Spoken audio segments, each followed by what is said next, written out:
Fronte común do Salnés para reclamar o traslado da sede do Consello Regulador da DEO Rías Baixas de Pontevedra a Cambados. O pleno da Mancomunidade apoiou de xeito unánime unha moción presentada polo Concello para facer unha petición oficial. Que tal, boas noites de contado. Ampliamos, antes imos cos titulares deste venres 13 de abril.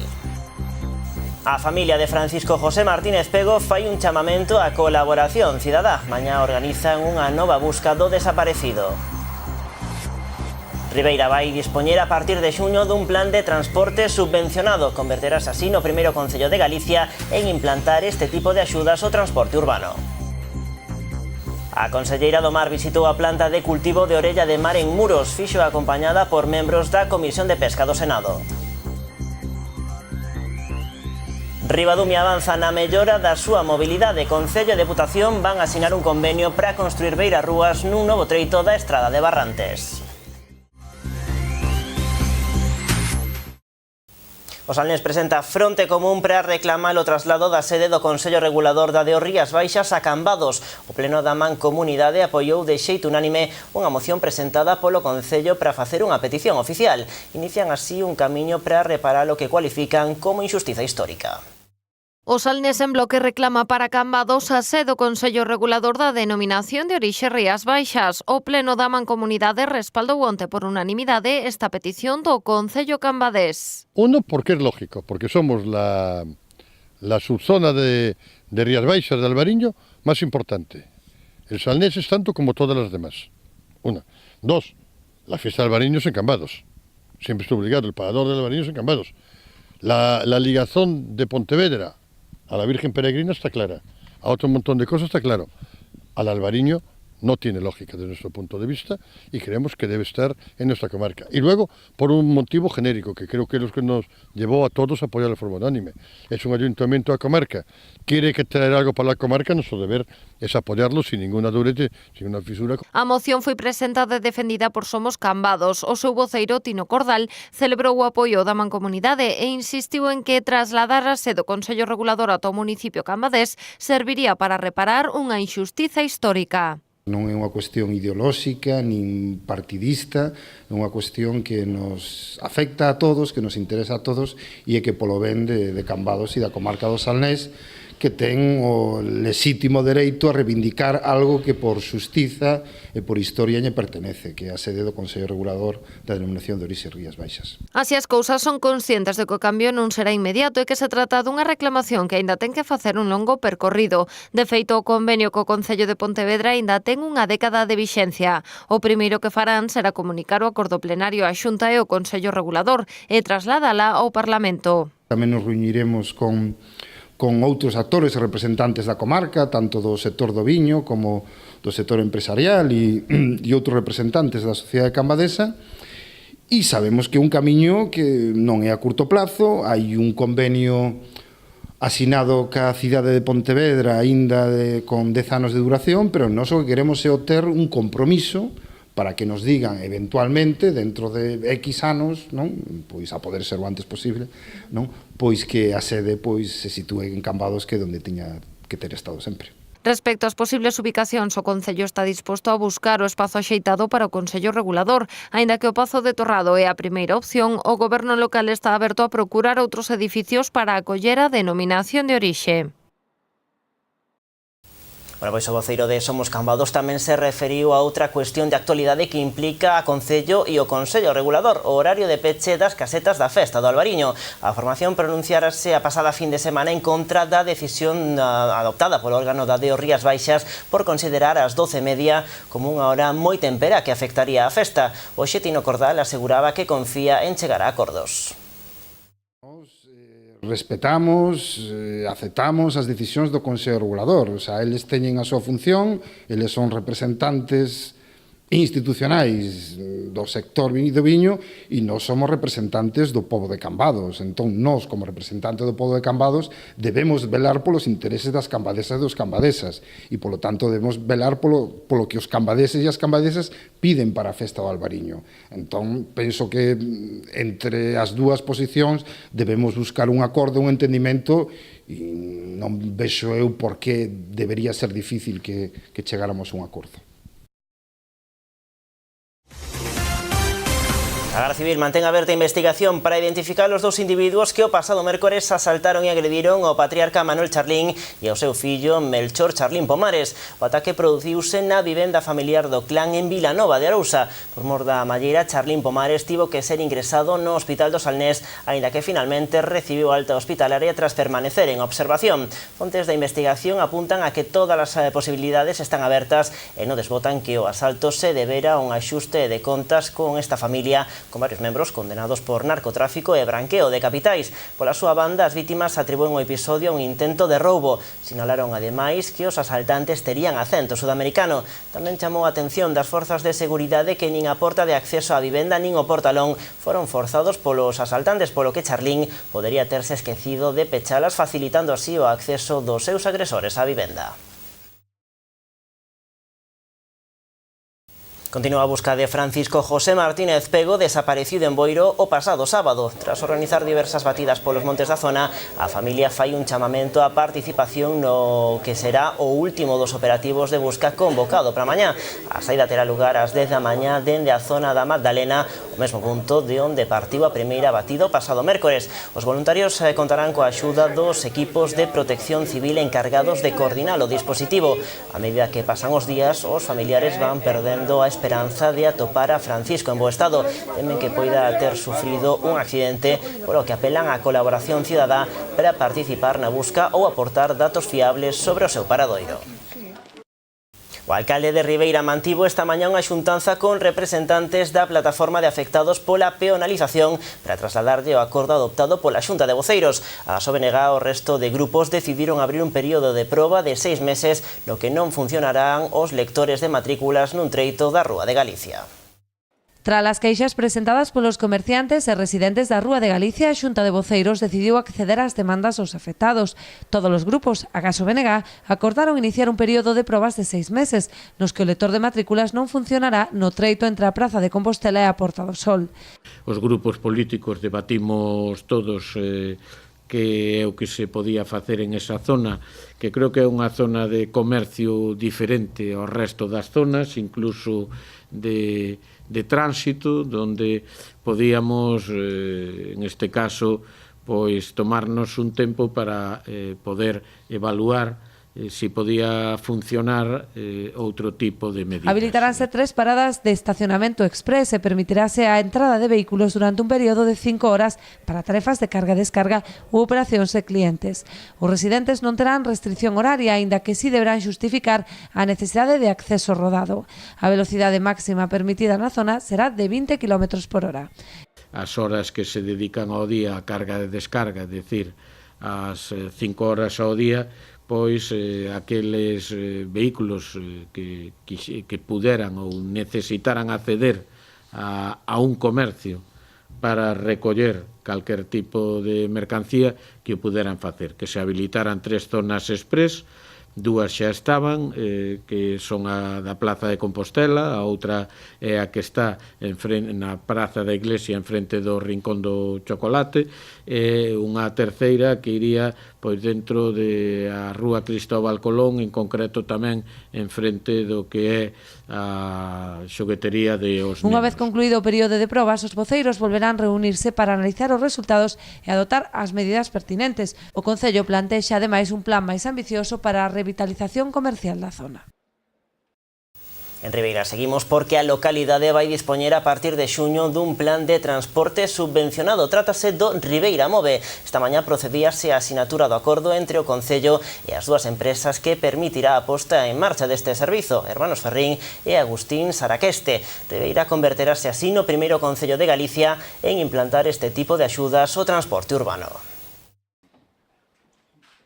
O principal obxectivo do plan de transporte subvencionado Ribeira Move é incrementar o uso do transporte urbano. Segundo explicou o propio alcalde Manuel Ruiz na súa presentación, a proposta busca axudar a calquera usuario dentro de todo o ámbito municipal. Axudar a calquer persoa que se quera subir a un autobús. É dicir, que non é unha medida pensada na xuventud, non é unha medida pensada nos jubilados exclusivamente, non é unha medida pensada en ningún colectivo parado ou outros, senón en todos os colectivos, que a xente teña un incentivo para subir ao autobús e deixar o vehículo. O prezo para todos os viaxeiros será de €1. Para poder beneficiarse del, tan só fará falla dispoñer dunha tarxeta Moedeiro, adquirible na propia terminal de autobuses. Co viaxe subvencionado se vai a pasar a todos €1, eso significa que a ruta regular que viña pagando un 35, é dicir, a Guiño, Carreira, Ribeira, Castiñeiras, Palmeira, se lle subvenciona 0,35 o viaxe, e o resto das rutas lle vamos a subvencionar a 0,40. E o mesmo pasaba no transporte escolar. O programa, que botará a andar no mes de xuño, é posible grazas ao convenio que o Concello asinou coas dúas empresas que operan no municipio, Hermanos Ferrín e Agustín Sarasquete. A duración do acordo será dun ano prorrogable. Todo tipo de xente se vai a poder beneficiar e supón, como non unha mellora nos aspectos, digamos, económicos das familias, porque, de alguna forma, é unha cantidad, como falaba el, que supón máis dun 25% de descuento no billete diario. Teño que agradecer a voluntade do señor alcalde, do ayuntamiento, todo, para que de alguna maneira podamos subsistir, porque temos viaxes donde algunha vez non van máis que 5 ou 6 viaxeiros. Outra vez estamos aguantando, pero aguantando ao máximo, porque en todos os sitios se está reducindo o transporte. E aquí en Ribeira, de momento, estamos aguantando, tratando de aguantar. Ribeira converterase así no primeiro concello de Galicia en implantar este tipo de axudas, e o obxectivo é incrementar cando menos nun 10% o número de usuarios nos autobuses, ademais de liberar de vehículos privados as vías públicas. As persoas antes que os coches, esa é a filosofía que persegue o goberno local de Ribadumia. Dende a estrada de Barrantes vanse construir unhas novas beirarrúas con 2,5 metros de ancho. Tamén se van crear lombos que limitarán a velocidade a 30, novas prazas de aparcadoiro e 2 redes de fecais e pluviais separadas. As pontes non son as únicas que conectan. As beirarrúas de 2,5 metros plasmadas nos bocexos da estrada de Barrantes faranse realidade para unir a ruta da Pedra e da Auga. Tras unha andadura de 3 anos de traballo, o Goberno local de Ribadumia e a Deputación de Pontevedra conseguiron antepoñer as persoas aos vehículos. Os veciños propietarios das terras que están situadas na parte esquerda que linda coa estrada cederon parte do terreo para a construcción de sendas que permitan o paso dos peóns. Pero isto non é todo. Ao longo deste medio quilómetro de remodelación instalaránse lombos que limitarán a 30 a velocidade. Construiránse prazas de aparcadoiro para os automóviles e se executará unha nova rede de fecais e outra de pluviais separadas. Este proxecto que vai dende os Castaños a enlazar coas aceras que dende a Torre ata os Castaños, un proxecto que ten un custo aproximadamente de uns 225.000 euros. Por lo tanto, é unha inversión moi importante que a Diputación pon en marcha, que nós como Concello, como equipo de goberno, Uxío, estamos moi agradecidos. Efectivamente, estas cousas sempre levan tempo, pero para nós, para o Concello de Ribadumia, é un proxecto que nos axuda a desenrolar, que vai a favorecer o desenvolvemento deste Concello, tanto económico como turístico, como da propia seguridade vial. O deputado de Mobilidade, Uxío Benítez, explicou que o deseño feito polo anterior goberno provincial incumpriu o decálogo aprobado no 2016 dos criterios de actuación nas estradas provinciais. Isto levou á reconstrucción dunha nova proposta que se artella nunha estrategia de mobilidade 3.0. O deputado defendeu como piar fundamental a seguridade das persoas e a súa convivencia cos vehículos, ademais da sustentabilidade co medio ambiente e a inclusión dos colectivos máis vulnerables da sociedade, os nenos, os anciáns e as persoas discapacitadas. Nos reunímonos co equipo de goberno, co alcalde e co concelleiro, en varias ocasións e plantexamos que a nosa vontade non era non facer este proxecto, sino a nosa vontade era modificar este proxecto para facer un proxecto que cumplise estes criterios de mobilidade segura, sustentable e inclusiva. O 70% do financiamento procede da Deputación de Pontevedra, mentres que do 30% restante farase cargo o goberno local. O convenio, que xa conta coa sinatura do Concello de Ribadumia, sumará a da institución provincial a vindeira semana, quedando como último paso a licitación, que dará paso ao comezo destas obras neste mesmo 2018.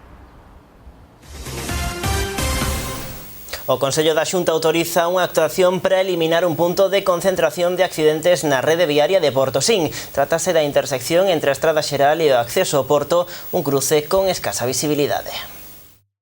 Esta actuación suporá un investimento de máis de medio millón de euros, que ademais de incrementar a seguridade viaria, suporá a creación de varias prazas de estacionamento, así como tamén o acondicionamento de toda a contorna e da praza da Igrexa. Dende o Executivo sonense destacaron tamén a importancia desta actuación, que levará vinculada tamén outro proxecto, neste caso financiado con fondos municipais, como é o da humanización da avenida que conduce ao Porto, unha obra na que se prevén investir uns 185.000 euros. Por que queremos facer esta obra? Porque queremos algo que che invite a chegar a algún sitio, non? Dicir, pois ves unha rúa que estea humanizada, que é como unha avenida, algo que che leve hacia o Peirao, non? Que ademais acabamos de facer agora, de rematar a obra da Praza do Curro, que a verdad que quedou moi bonita, unha plaza que pasou de ser pois unha rotonda onde giraban os coches e viñan hacia Coira, a unha zona de moitísimos metros cuadrados, unha zona máis humanizada, outra máis diáfana para realizar ali pois as festas de verán, pois actividades culturales, actividades deportivas, non? Bueno, pois algo que che invite a baixar por onde está a vida, onde está a hostelería, o comercio, onde está a actividade portuaria, non? Seguimos con máis cousas. Vilagarcía vai contar cun novo aparcadoiro disuasorio gratuito. Vaise habilitar nunha parcela de máis de 1.300 metros cadrados situada en Marxón.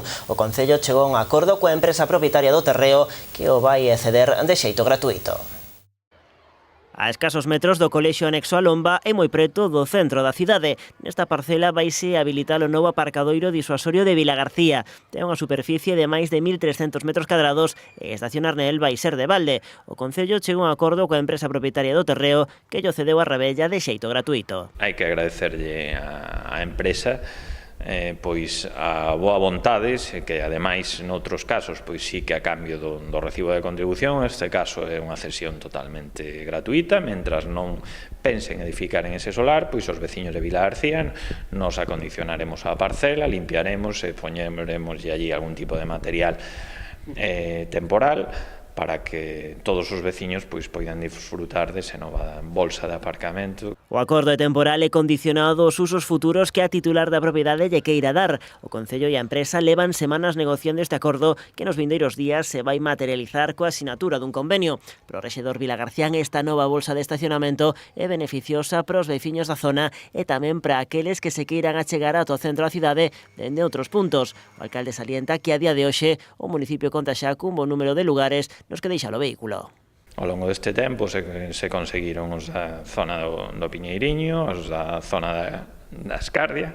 Ahora con esta parcela de 1.300 metros cuadrados aproximadamente na zona de Marxión, moi cerca do centro da cidade, tamén teremos, pero ademais é que xa tiñamos outras zonas de aparcamentos como é a zona de Fesdega, que por certo a parte de atrás de Fesdega tamén conta como aparcamento, está vacía moitas veces, e a zona TIR. O socialista salienta que actuacións como esta van na liña do modelo de cidade que buscan para Vilagarcía, incentivando outros tipos de mobilidade máis alá do vehículo particular. Vilanova quere potenciar as súas sendas peonís. Aproveitando a fin das obras da pasarela do Terrón, o Concello instalou un panel informativo de todas as rutas que compoñen o circuito vilanovés. A intención do Concello é ademais completar as sendas rodeando o Esteiro. Vilanova recorre a paneis informativos para potenciar as súas sendas peonís. Aproveitando a fin das obras da pasarela de O Terrón, o Concello instalou un panel informativo sobre as diferentes rutas que percorren o municipio. Vilanova es un sitio que se está volviendo idóneo para pasear y para andar, ¿no? Eso no es que lo digamos nosotros, la presencia continua de gente. Esto hace 10 años, cuando hicimos esta pasarela, estábamos empezando y no se producía, pero ahora es uno de los sitios más usados en la comarca para pasear, cosa que nos alegra. A información está dirixida principalmente aos visitantes que escollen Vilanova de Arousa como destino, para que coñezan os diferentes recursos que ofrece o Concello. Lo único que se cambió fue el dibujo, digamos, y hemos marcado todas las sendas urbanas y perurbanas que hay, con la longitud que tiene cada uno. Dificultad, no pusimos la dificultad, porque aquí es todo llano, todas las sendas son en llano, entonces no hay que hacer como en el Camino de Santiago, que se pone que hay mucha cuesta, que tal. Esas son todas llanas, la dificultad es la mínima que hai. Durán está moi satisfeito coa acollida que teñen estas rutas entre os veciños e xa adiantou que a súa intención é completar unha delas rodeando o Esteiro. Vamos a hacer algún tramo máis que os anunciaremos en los próximos días y seguiremos también hacia la zona de las Sinas, ¿no? No vamos a parar de aumentar las rutas porque es lo que nos está demandando la gente. Y como nos para mucha gente para decirlo, sí, hay que decirlo, Javier, sí queremos hacer la que rodea todo el Esteiro, sí. A ver cuándo podemos hacer la siguiente fase. A mesma información que recollo panel aparecerá en dípticos que se poderán atopar na Oficina de Turismo vilanovesa. Concentración en Meis en apoio a Bea Heider, a veciña da localidade que acolle na súa casa a máis dunha trintena de animais a meirán de parte deles cans. Ela asegura que ningún deles é perigoso e que a súa situación está amparada pola lei. Pídelle aos veciños que teñan paciencia porque, segundo di, xa se puxo a buscar un novo lugar onde ter os animais. Iso sí, ten claro que non pensa marchar de Meis. Unha vintena de veciños e as súas mascotas acompañaron esta mañá a Bea Heider, a muller da acollida na súa casa a animais rescatados enfermos ou en perigo. Agora mesmo ten case 30 cans e 4 cabalos, algo que molesta ao resto de veciños da zona. Ela deféndese, di que se sente apoiada pola xente e pide aos veciños que sexan pacientes, que vai buscar un novo lugar onde ter os animais. Non soy unha loca que estoy perdida allí en Amedoña e que nadie más, no. Contamos con unha red de gente que nos ayuda y una red de gente que me apoya.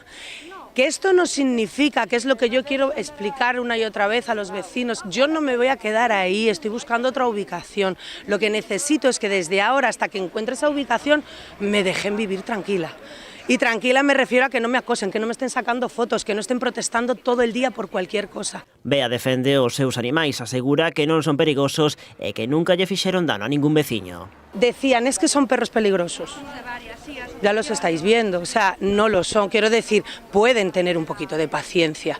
Incluso yo les dije, ayudarme a buscar algo, vosotros sois de la zona, conocéis gente. No hay manera, no hay ningún tipo de acercamiento, al revés, cada vez es más distanciamiento. Tamén quere aclarar a súa situación legal. Yo tengo todo y lo tengo todo bien. El único paso que tenía que dar era legalizar la situación con la Xunta, es decir, hacer un escrito a la Xunta comunicándole que tenía más de 5 animales domésticos, la situación en la que estaban y he aportado un informe zoosanitario de la veterinaria, están haciéndome el proyecto del arquitecto y el informe del abogado, que bueno, es el que prepara un poquito todos los papeles. Tenemos 18 meses para adecuarnos a esta ley. E insiste en que vai buscar outro lugar no que vivir, pero advirte, de Meis non ten pensado marchar. No, yo en Meis me voy a quedar y me voy a quedar en el concello de Meis. Bea recoñece que se sente acosada por algúns dos seus veciños, con todo di non temer polos seus animais porque explica nunca lle fixeron dano ningún. O Concello de Ribeira asina o contrato para dotar de saneamento o lugar de Sirves na parroquia de Olveira. A actuación vai na acometer a empresa Biceca Obras e Servicios. Os traballos que se iniciarán nos vindeiros días están promovidos pola Consellería de Medio Ambiente e cofinanciados polo Fondo Europeo Agrícola de Desenvolvemento Rural. O importe ascende a preto de 160.000 euros e o prazo de execución é de 4 meses. Instalárase a rede nun treito de 1,5 km dividido en 6 tramos. Na actualidade non existe ningunha canalización de saneamento neste núcleo que tan só conta con liña de pluviais para canalizar as augas superficiais. A Conselleira do Mar visitou esta mañá a empresa Galicia Marine Aquaculture en Muros. Acompañada dos membros da Comisión de Pesca do Senado, Rosa Quintana percorreu as instalacións da planta dedicada ao cultivo da orella de mar. No seu percorrido por distintas instalacións relacionadas coa acuicultura, os membros da Comisión de Pesca do Senado, capitaneados pola Conselleira do Mar, recalaron en Muros nas instalacións de Galicia Marine Acuicultura. Trátase da única empresa especializada en cultivo de orella de mar de toda Galicia, un molusco en auxe con enorme acollida en mercados internacionais como Xapón, China ou Estados Unidos. Es una experiencia pionera en Europa y donde realmente estamos intentando mostrar al mundo que en la acuicultura en Galicia somos un referente y que realmente nos gusta poder estar permanentemente incorporando nuevos productos y nuevas técnicas de cultivo. É unha mostra máis da importancia da acuicultura para a economía galega, con cifras que falan por si soas. Non podemos esquecer que dende o ano 2009 o que ten que ver ca acuicultura ten incrementado un 20% en produción e un 15% en valor, que ten incrementado a súa innovación tecnolóxica e que hoxe vamos a visitar unha das empresas punteiras en toda Europa a hora de produción acuícola. Está traballando cunha nova especie, unha especie pola que se aposta dende o minuto 1 facendo non só o seu engorde, senón a produción da propia semilla de unha especie de alto valor, e tamén, aparte de ser unha empresa que se caracteriza por esa innovación tecnolóxica, é unha empresa que está apostando por a internacionalización dos seus produtos. Os seus destinos fundamentales están moito máis lonxe das nosas fronteiras, como pode ser China ou Xapón. Convidados por Anfaco, os senadores tiveron ocasión de coñecer durante estes días outras instalacións relevantes na produción acuícola, como a planta de cría de rodaballo de Stolt Sea Farm ou as conserveiras do grupo Atunlo. Ali recolleron as impresións e inquedanzas trasladadas polo sector, referidas principalmente aos acordos comerciais con terceiros países. A intención da Comisión de Pesca é levar próximamente ao Senado estas demandas para a aprobación dunha declaración institucional instando non só o Goberno Central, senón tamén a Comisión Europea a ter en conta as inquedanzas do sector. E saiban tamén que Vilalonga vai despedir o mes de abril de festa. A parroquia de Sanxenxo celebra o vindeiro día 27 a súa festa da xuventude con DJs e orquestras para a mocidade. Tamén serán as festas de Santo Tomé que se van prolongar ata 1 de maio. Dende a comisión convidan a toda a veciñanza a participar. Empezamos o día 27 coa festa da xuventude, coa actuación do XRZ máis ou menos intentaremos ter como persona máis ou menos como todos os anos, que rodeará os 1500 personas ou así. E despois seguimos o día 30, a víspera do 1 de maio, coas orquestas Saudade e Tango. E despois o día propio, o 1 de maio, empezaremos a mañán coa alborada, despois a 1:30 a misa solemne. Despois, á tarde, xogaremos o partido de solteiros contra casados e á tarde acabaremos a festa coa orquesta Charleston.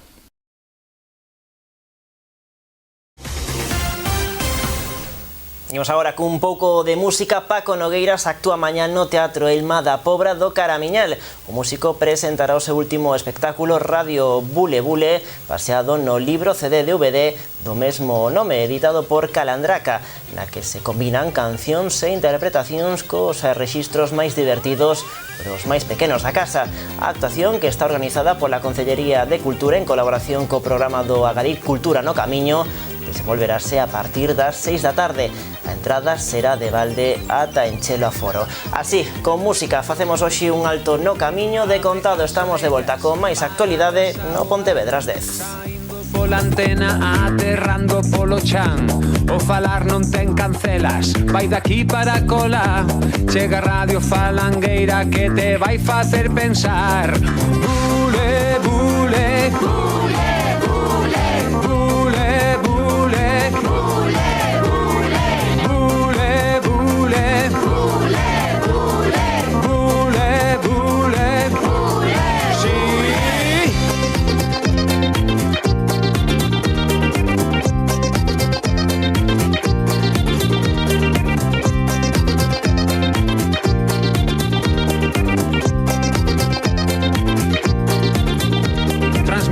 Cara o mundo en linguaxe universal, todos teñen o seu sitio, preparados, listos xa, emitindo, conectando do outro lado do